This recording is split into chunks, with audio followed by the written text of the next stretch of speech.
We've got Justin Schneck from Live Help Now going to talk to us about Elixir. So honestly, actually, I was just saying earlier that as a joke, I was going to cross out Elixir and put Haskell, but I didn't know how well it would go over with the room, and I didn't want to alienate myself on the first slide, actually.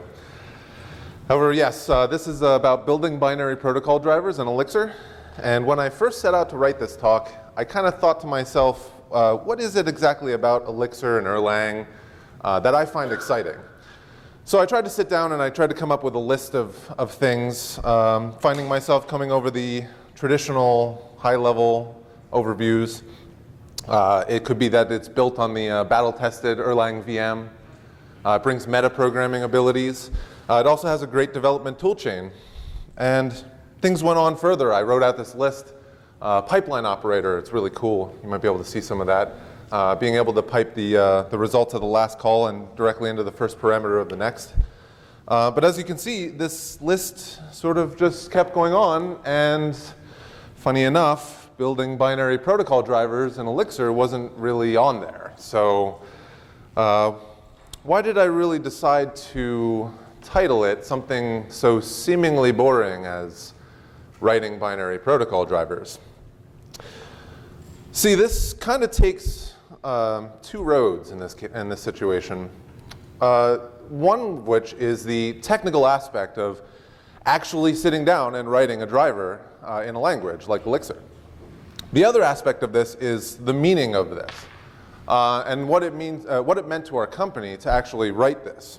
So the exciting part that I found, and the reason I chose this, is because all of the things that I find exciting about Elixir seem to root themselves in the first project that we ever decided to actually do.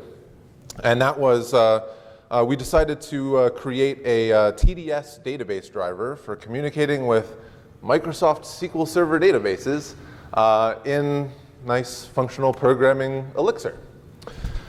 So this turned out to be quite a task for us, especially, because from our point of view, we were just a bunch of OO guys in an older architecture trying to be able to learn what it is to change our ways and truly break out of the mold and solve problems with the right tools for the job.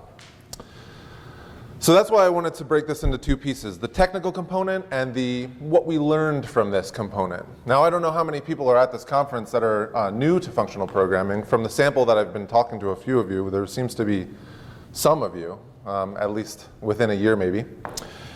And so to start, I want to say, why would anybody in their right mind decide that their Hello World application should communicate with databases? So I'm Justin Schneck. I'm the lead developer at an organization called Live Help Now. We are a customer service software suite, in a way, built on top of a consumable platform. And we like to separate those components because at this point we decided that it's not just our image and our software that we want to be able to push onto people, but we want them to be able to consume it themselves. So for those of you that don't know that, we provide live chat.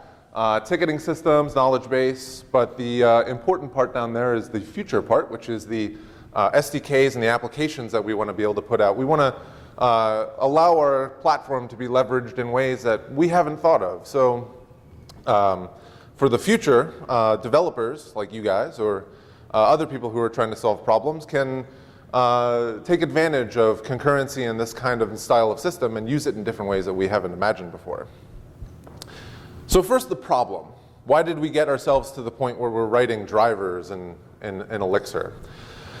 Well, it all started with a look at our current platform, which from the overall big picture view, people who install our platform or use our services will include us on their website.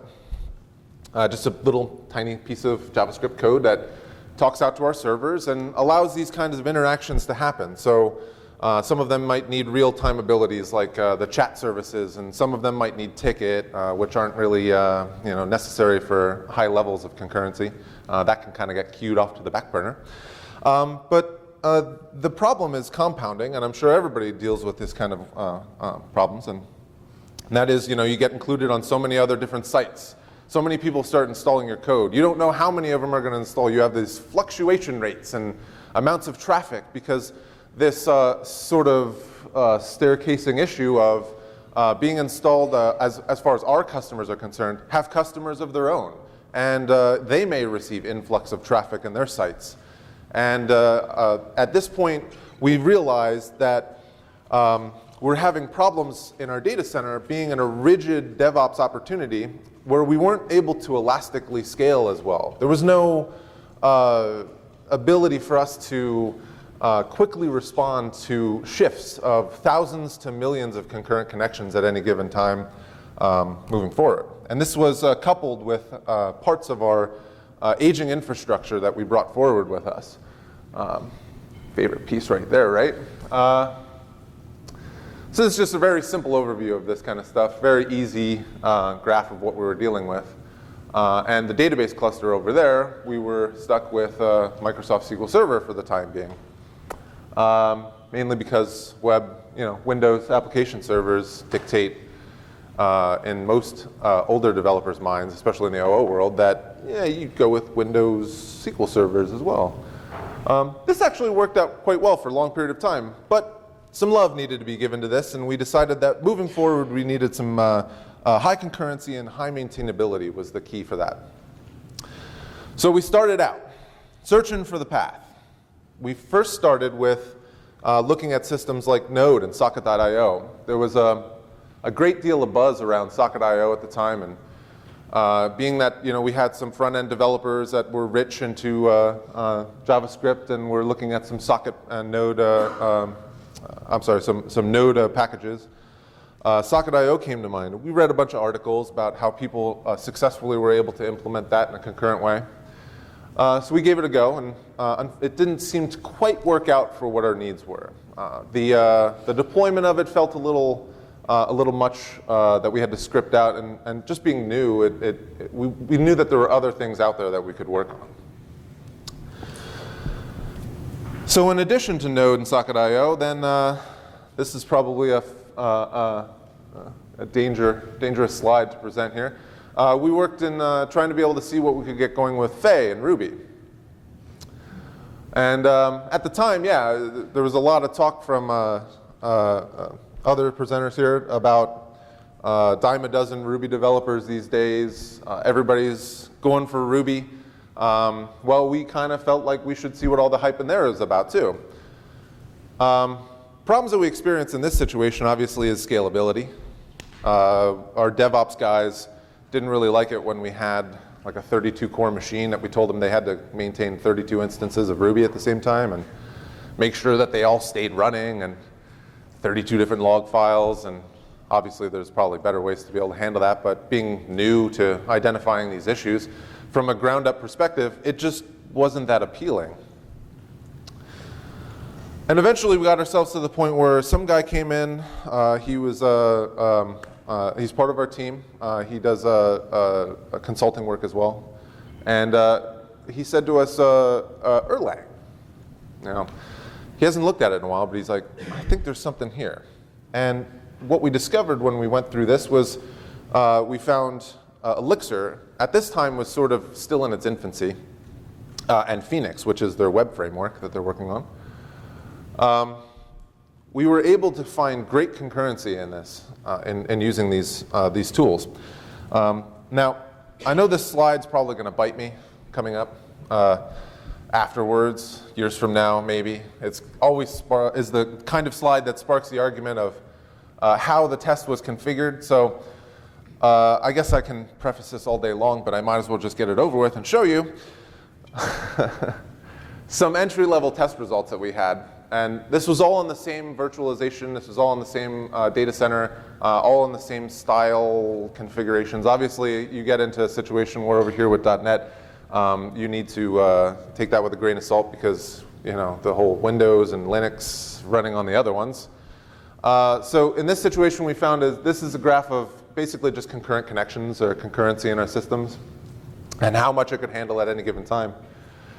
It was really sad when I found that Socket.io didn't really perform that well because there was a lot of hype about it, and I anticipated that to be able to come out of the gate a little stronger I gravitated more towards Fay because I actually enjoyed Ruby syntax. But in the long run, man, we found great results with Phoenix. It has a channel abstraction structure that we used for the real-time communication portion of it.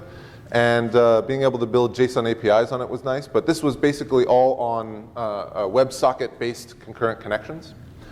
So in this situation, we knew what the clear winner was. We had to try to build something in Phoenix for the next, our sort of next generation platform in this case. Now the problem that we encountered was obviously from way back when I talked to you in the last slides, MS SQL databases. Well, at the time we were trying to do this integration. The clear place to look was the Erlang ODBC module. And it was the only thing that we could really find that had connectability to the MS SQL databases at the time, through like C-ports as well. But the issues that we found here when doing some initial tests were that it lacked support for modern primitives of SQL, such as unique identifier. I don't know how modern you want to call that in this case, but it seems like a standard practice throughout our experience that this was sort of lacking and more, and it just wasn't maintained as well. But I guess then it's just not a lot of people connecting to MS SQL on Erlang. We hope to be able to change that. So it was sad because we found Phoenix, we found Elixir, we found Erlang, we fell in love with it. And in the same respect, we had this need to connect to these databases. So what we decided to do was jump in head first and do it ourselves. And that's where we got to the point where we decided that the first project we're going to write in Elixir, in this brand new language, in this brand new functional programming scheme that was all new to us, was a TDS driver to communicate Elixir to SQL Server. The challenge that I told you about earlier, this was quite a challenge. The TDS protocol documentation is not very good. It jumps all over the place. When you're trying to learn a new language, you don't want to try to mix it up in your head with all the junk that you have to use for overhead and figuring out what goes where when you're doing it. So you can see that it was a lot to take hold of at the time. Now, this kind of led us somewhere because at the same time that we were looking at this documentation for TDS, which was disorganized, we found a different light in Elixir, learning that, where their documentation was clean and concise and pretty looking and made available on the web nicely. Through standard module-style documentation, module docs that kind of generate themselves, they made this EXDoc system sort of a first-class citizen within their ecosystem because they realized that if new developers were going to come on board, they're going to want something like very nice, easy-to-read documentation. They're going to want to push people towards wanting to document their code. Another thing is community. Elixir has a great community. And I was sort of spoiled by this, as a matter of fact. There was other communities after I became involved in the Elixir community that I tried to be able to become involved with as well. And I had sort of a misnomer about how it was supposed to work. I'd jump into a room and ask a question, and someone would be there to be able to respond to me, where there was like dead silence in other ones. But there's some great active members here, especially José Valim and others, active contributors towards the language. So we decided to scaffold our way out head first on this, after being able to build ourselves up with enough information on the protocol specification, as well as how to be able to get started in this new language. We took a look at what would give us a representation of what we needed to do. We started with this driver called Postgres. And as you can tell, it's, oh well, maybe not tell, but as you can assume, this is the native equivalent driver written for communicating with Postgres databases in Elixir. We felt it was a great starting point, and its maintainer, Eric MJ, he was very helpful in walking us through some of the code and how it worked so that we could get up and running.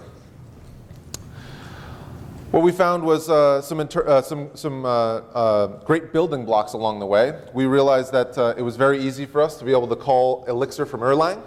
It was also really easy for you to be able to do the inverse. In this case, this is the calling Erlang from Elixir, which was what we were interested in.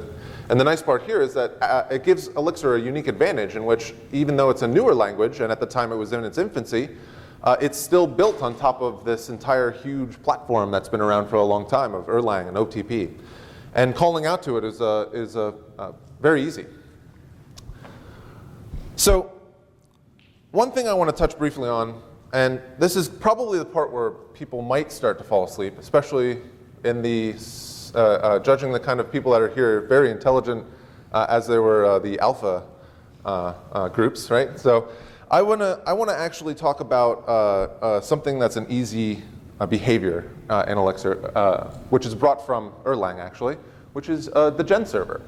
And the reason I want to talk about gen server is because it's just a basic process that gives you the ability of maintaining state and communications, or I'm sorry, maintaining state and also doing some processing as well.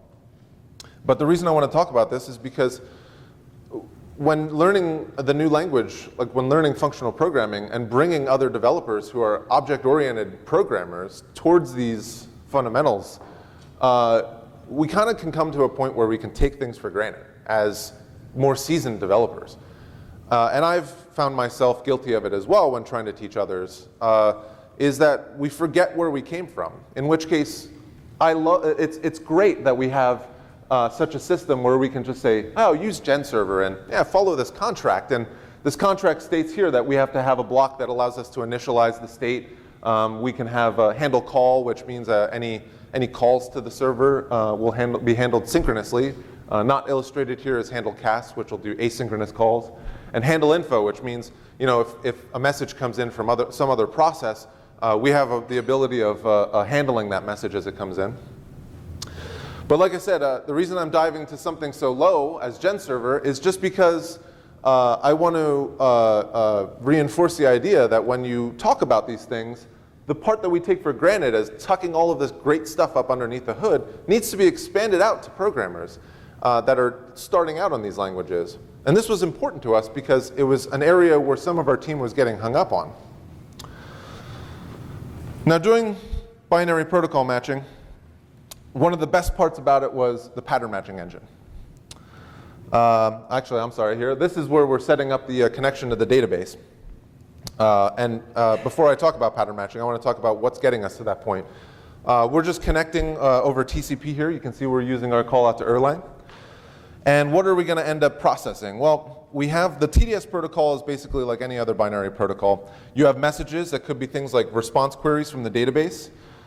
The messages are built based off of packets. These packets each have the headers have the payloads. The header tells you some metadata about whether or not it's the last packet in the stream. And when everything gets good at the end of the day and you recognize you have a message, you can reconstruct your payload. And then the fun part is when the payload contains tokens in no apparent order whatsoever, because hey, you're working with a streaming data stream, right? So it's time to get fun and start parsing it out.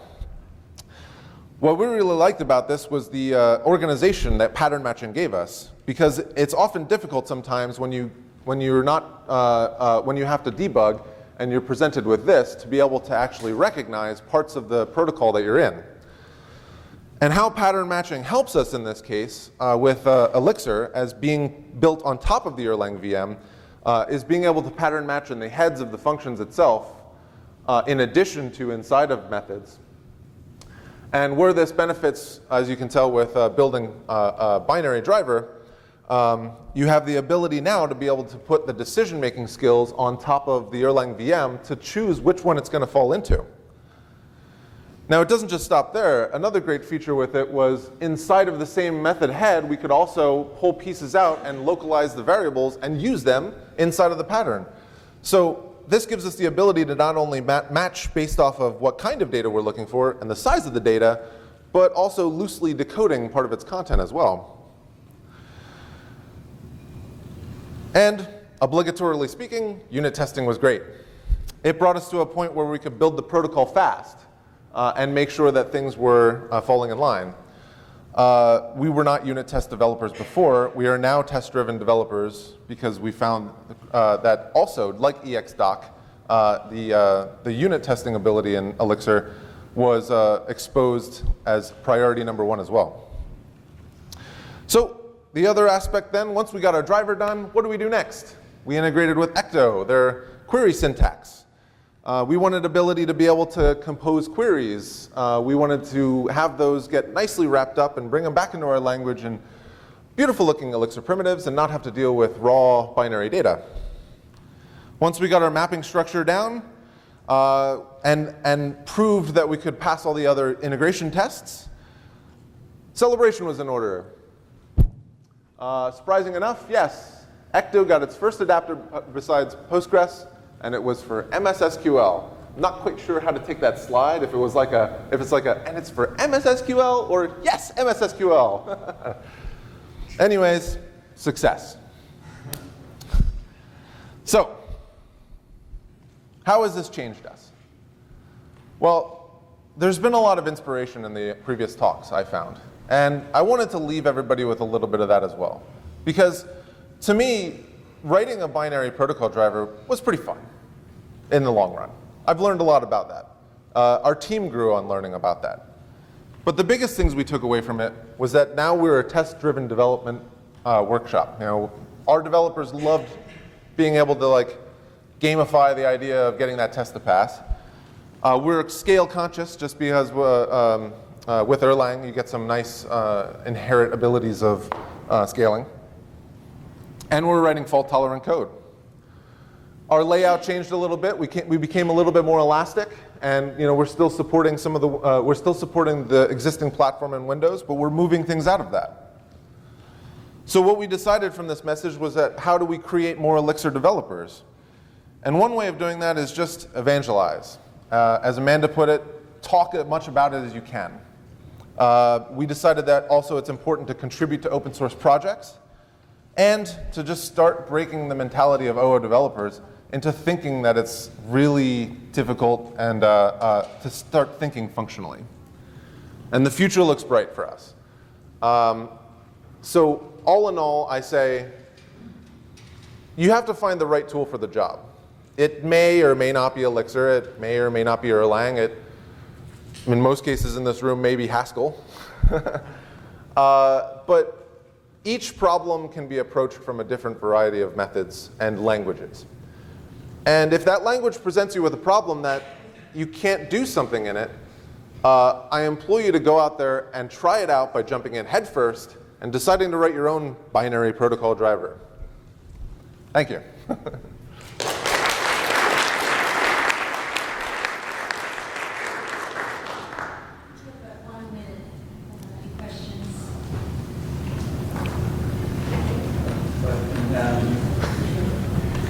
How much effort was it in terms of months? That's actually one of the great pieces that we discovered, and we were so happy to do it because we found by the tools and robust community that we had, the man hours to build the driver was small. We basically had a team of 2 or 3 developers working on it over a course of maybe 2 to 3 months. And that seems like a pretty decent amount of size, but that was also including our Ecto integration as well and building up our entire database library. Just out of curiosity, so SQL Server supports asynchronous communication over sockets, and I was wondering, did you take advantage of that in your driver or not? We actually started, this was a talk that I recently had with another colleague of mine about how to handle the asynchronous ability to stream the kind of data. In our current standpoint for our driver now, we are basically just doing it on a chunking mechanism and getting it in the door and then processing the messages. In the future, to be able to also maintain supportability with the database adapter for Ecto, we wanted to offer only the ability for the chunking, and then in the future we're going to offer the ability for streaming the binary data stream directly to the client and then allowing the client to come back around and say, okay, now decode it, or using your own decoders on the fly. Thank you.